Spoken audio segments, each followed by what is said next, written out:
When you're in sustainable agriculture and CEA, controlled environment agriculture, the focus should not be creating technology and AI for farming unless you're a tech company. For us, we're focused on farming. We grow crops at the highest quality possible while also keeping our cost as low as possible to actually farm for the future and keep the crop steady. We're farming, but better. Hi, my name is Nick Metropulos, and I'm the Executive Director of Marine Education Initiative. MEI is a nonprofit organization based in Delray Beach, focused on educating the next generation of environmental stewards while also combating food insecurity in South Florida through sustainable agriculture. We bring in students to our aquaponics center, and they get essentially explained what aquaponics is and why it's important for our community and our environment. They actually get to plant seeds in our facility.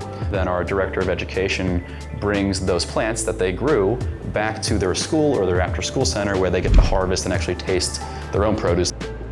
We're tackling everything associated with sustainable agriculture and fertilizer pollution.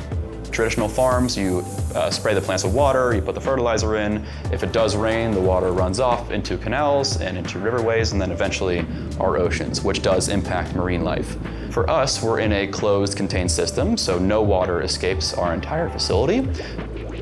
So we don't have any fertilizer runoff.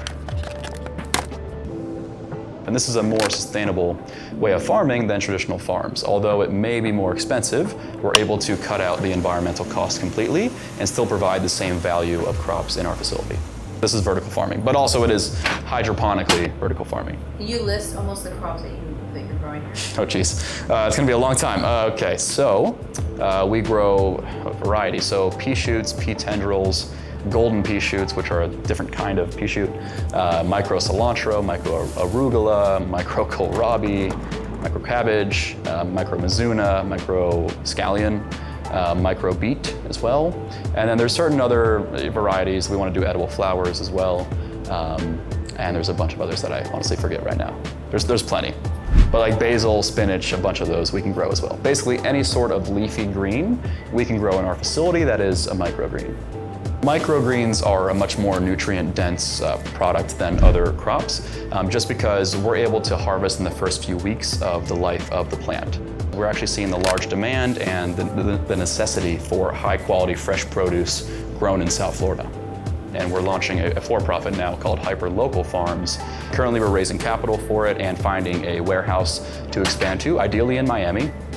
This is the future of farming in areas that have arid land or are surrounded by water, especially on the east coast of Florida. It's a great use case. The only issue with the type of farming that we do is it's not completely there yet in terms of growing larger crops. We think it's going to cohabitate with traditional farming, but we do think it's a huge necessity in South Florida.